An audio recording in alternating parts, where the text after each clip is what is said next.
होते हैं, जो हम संकल्प छोड़ते हैं वो हमारे संकल्प पूरे होते हैं। तो वो वाले संकल्प मतलब हमें अब संकल्प कैसे छोड़ने चाहिए, है ना? अपने स्वरूप के लिए हमें नश्वर संकल्प नहीं छोड़ने चाहिए कोई भी। जो हम संकल्प करते हैं, अब देखो, अब हमारा है कि हमारा ये लास्ट जन्म है, दोबारा आकार नहीं लेना हमें, ठीक है? अब अगर यही संकल्प हमारे सुबह शाम चल रहा है ना, तेल धारावत वृत्ति चल रही है, हमारी धारणा यही बन रही है, तो प्रकृति अवश्य पूर्ण करेगा, हमारे ये संकल्प पूरा होगा।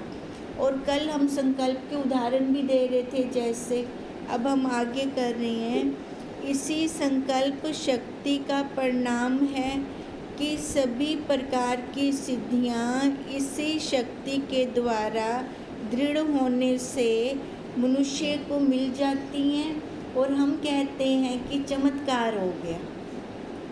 अब देखो, रिद्धियां सिद्धियां जो रिद्धियां सिद्धियां तक रह गई हैं, आगे नहीं बढ़े वो, तो उनकी भी तो जो भी वो संकल्प छोड़ते हैं, ये रिद्धि सिद्धि उनको कैसे मिली? अपने संकल्प के द्वारा, ठीक है? जिस प्रकार भयपूर्वक ही कीड़ा बार बार भ्रमण का ध्यान करते करते ब्रह्म रूप ही हो जाता है, उसी प्रकार चित्त में निरंतर एकाग्रता पूर्वक ब्रह्म स्वरूप का ही ध्यान करने से जीव स्वयं ब्रह्म स्वरूप हो जाता है। अब देखो, एक कीड़ा भय के कारण उसका चिंतन कर रहा है, वो आएगा मारेगा खाएगा मेरे को, उसी का चिंतन कर रहा है, पर देखो फिर वो वही रूप हो गया। अब कहते हैं वो कीड़ा जब अपना रूप बदल के उसका चिंतन कर कर के वो रूप हो जाता है, तब कीड़ा उसको छोड़ देता है, वो उसको फिर अपने घर में रख लेता है। और हम चेतन होते हुए अगर ब्रह्म स्वरूप गुरुदेव का चिंतन करें तो हम क्या वो रूप नहीं हो जाएंगे? अब रूप का क्या मतलब है? मन से हम ब्रह्म हो जाएंगे, क्योंकि जो ये संसार बसा हुआ है, ब्रह्म किसी ने देखा नहीं, ये मन के भाव हैं हमारे, और वो मन के भाव हम बना लें कि मैं ब्रह्म हूँ, खाली माला करें अहम ब्रह्मस्मि, उससे हमारा काम बनेगा?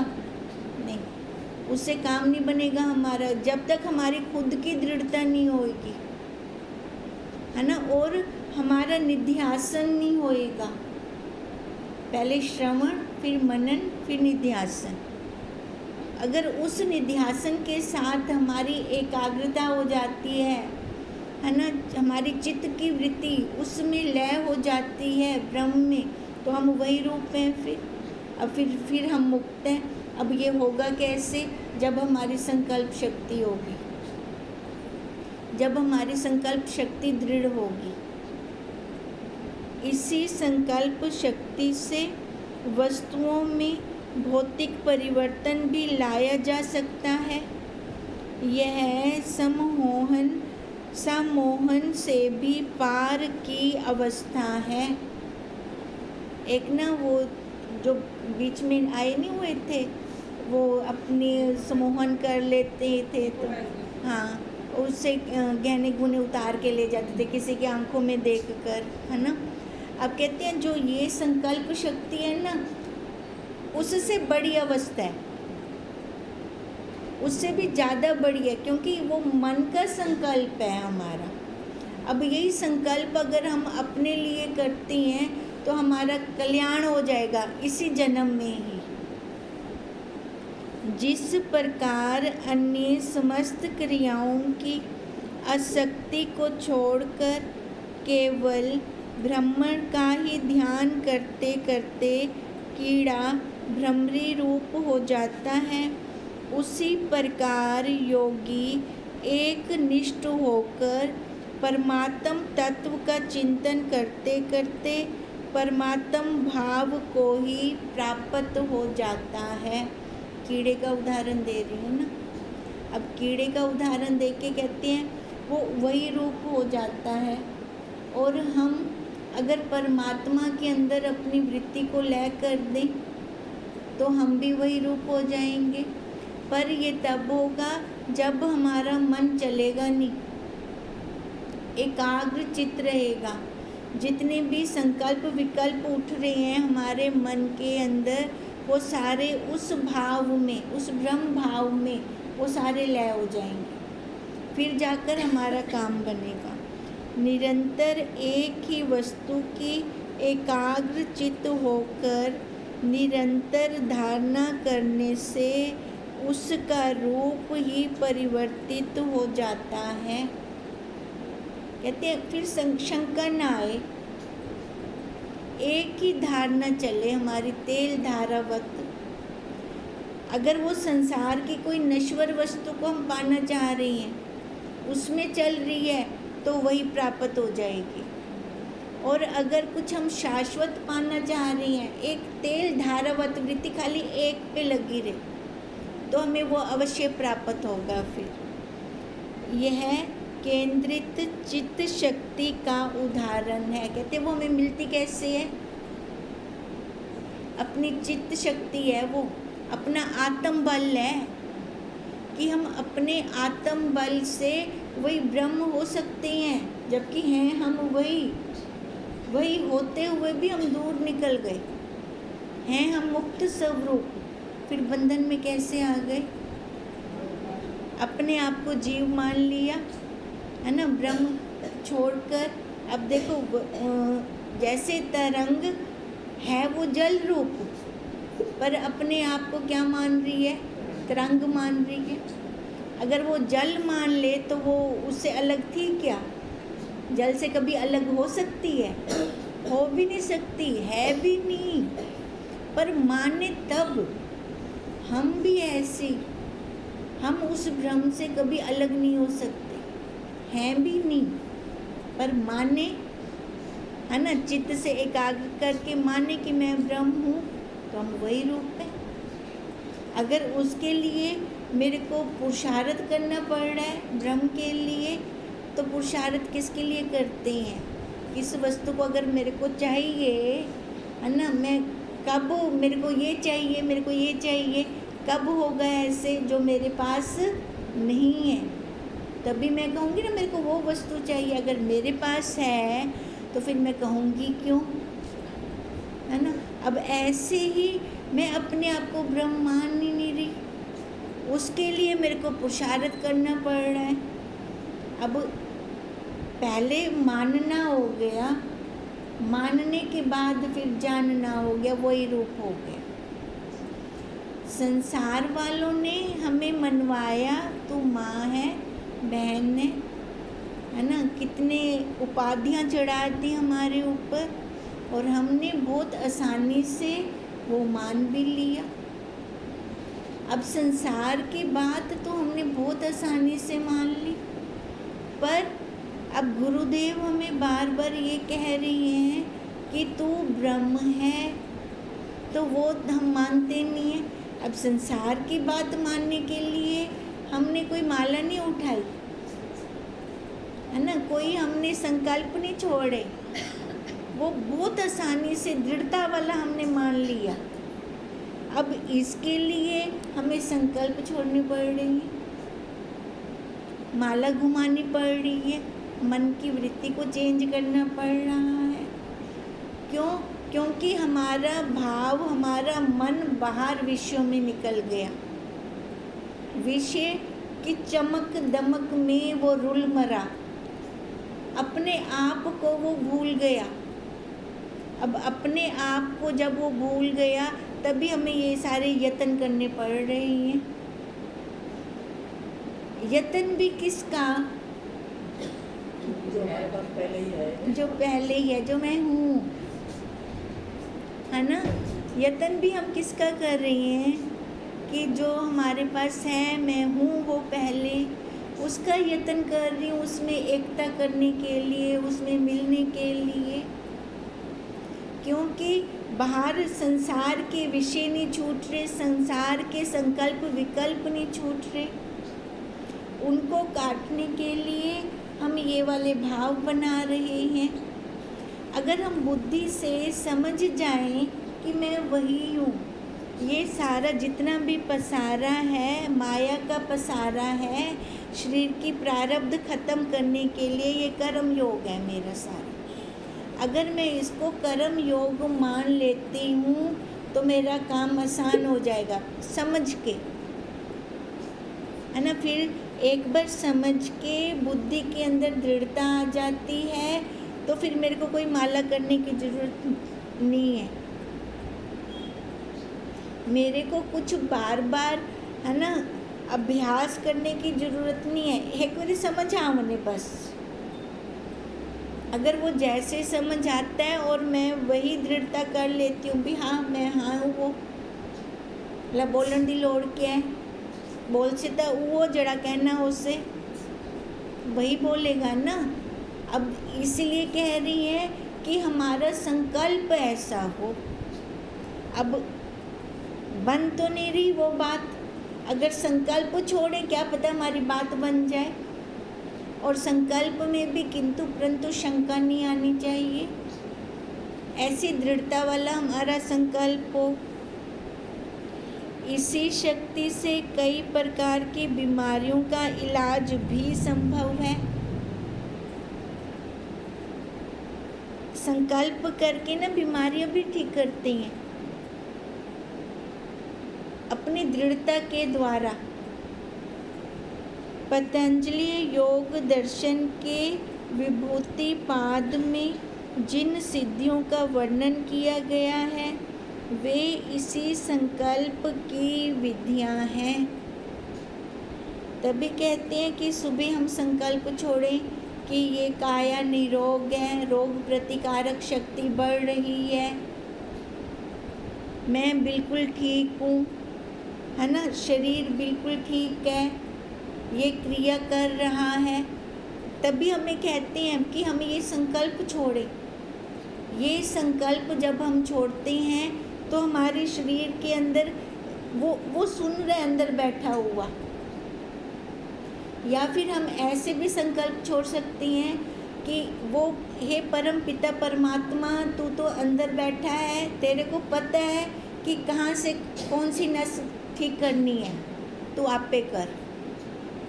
हम ऐसे भी उसको कह सकते हैं, वो फिर करता भी है। अगर दृढ़ वृत्ति से कहते हैं तो वो आप पे करता है फिर वो।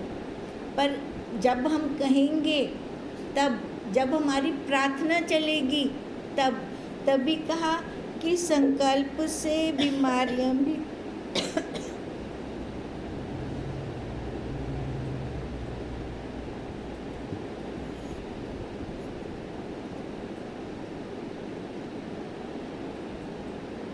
संकल्प से कई प्रकार की बीमारियां भी ठीक होती हैं। इसी संकल्प की विधियां हैं जिसमें चित्त को एकाग्र करके जिसकी भी भावना की जाती है वह वस्तु योगी को प्राप्त हो जाती है।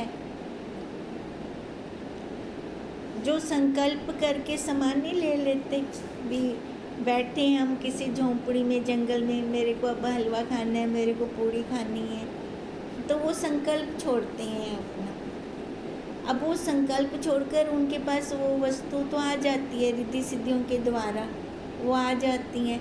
वो पहुंचाते कौन है उनके पास? वो पहुंचाते हैं जो बिना शरीर वाली घूम रहे होते हैं, पिशाच या भूत प्रेत, वो पहुंचाते हैं उनके पास, है ना। वो अपने संकल्प के द्वारा, अपनी रिद्धि सिद्धियों के द्वारा उनको अपने शिकंजे में रखते हैं। अपने शिकंजे में रखकर उनसे फिर यही कार्य करवाते हैं। वो किसी को दिखाई तो देंगे नहीं, उठाकर लाकर उनको दे देंगे, है ना। देखो ऐसे ऐसे संकल्प, चलो वो संकल्प उनके तो इसी नश्वर शरीर के लिए या वाहवाही प्राप्त करने के लिए है ना, भी चमत्कार करके हम लोगों की भीड़ को इकट्ठा कर लें, उसके लिए हैं। पर हमें गुरुदेव क्या किसके लिए कह रहे हैं संकल्प करने के लिए? अपने आप को जानने के लिए, हम अब संकल्प ऐसा करें कि हम उस तत्व के साथ एक नेक हो जाए, उसके साथ हमारी एकता हो जाए, उसी के अनुसार घटनाएं घटित होती हैं। अब वह योगी लोगों को प्राप्त हो गई वस्तुएं, फिर उसी के अनुसार उनकी घटनाएं घटित हो गई। उनका मतलब बहुत ऐसे जो रिद्धि सिद्धियों के द्वारा चमत्कार दिखाते हैं, बहुत ज़्यादा वो प्रसिद्ध हो जाते हैं बहुत जल्दी। अब एक साइड पे 2 पंडाल लगे पड़े हों, एक साइड पे तत्वज्ञ गुरुदेव बैठे हों जो हमें छुड़वा रहे हों अपने आप से, और दूसरे साइड पे ये रिद्धि सिद्धियाँ देने वाले बैठे हों, है ना, चमत्कार दिखाकर नया नया कुछ हमें दे रहे हों। भीड़ किसकी तरफ ज़्यादा होगी? हाँ देखो, भीड़ वहाँ होगी रिद्धि सिद्धियों वालों के पास जो चमत्कार दिखा रही हैं। यहाँ पे तो कोई विरला आके रुकेगा। अभी रिद्धि सिद्धियों से भी ऊंची बात है ना। अब जो अपने आप में बैठा है वही तो हमें अपने आप में बिठाएगा। वो अपने आप में कैसे बैठे? जब उन्होंने मन की एकाग्रता की, चित्त को एकाग्र किया, चित्त की वृत्तियों को लैग किया, तब वो अपने आप में आए, है ना। अब देखो वही गुरुदेव हमें भी वही सिखा रहे हैं। रिद्धि सिद्धियाँ करके वाह भाई बटोर कर हमें क्या प्राप्त हो जाएगा? अहंकार और चढ़ाएगा, जबकि हमें यही अहंकार का तो नाश करना है। यही अहंकार नाश होगा तब तो हमारी वृत्ति अपने आप में जाएगी। वो जो आगे पर्दा आया हुआ है जीना, वो पर्दा तब तो हटेगा। वह वस्तु योगी को प्राप्त हो जाती है और उसी के अनुसार घटनाएं घटित हो जाती हैं। यह कोई देवी कृपा नहीं है, बल्कि स्वयं की चित्त शक्ति के केंद्रित होने से प्राप्त हो जाती है। ये शक्ति कैसे प्राप्त हुई? हाँ, चित्त की एकाग्रता से। इस शक्ति के प्राप्त होने पर यदि वह भौतिक पदार्थों की कामना करता है तो उसे वे प्राप्त हो जाती हैं। अब देखो, चित्त को एकाग्र तो कर लिया, पर उसका खर्च कहाँ किया? भौतिक वस्तुओं में, नश्वर वस्तुओं में। क्या वो मिल जाएंगी उसको, पर उसकी अपनी स्थिति तो ऊंची नहीं उठेगी।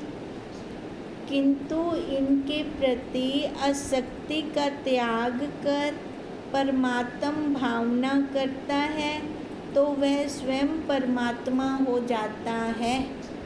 अब जो नश्वर वस्तुओं की मांग नहीं करता, चित्त जिसने एकाग्र किया, एकाग्र चित्त से जिसने अपने आप को पाने की भावना की, यही धारणा की, उस परमात्मा के साथ एकता की जिसने, तो वो फिर जैसे छोटी लाइन बड़ी लाइन में मिल गई तो छोटी लाइन ख़त्म, छोटी लाइन का कुछ अस्तित्व रहा अपना।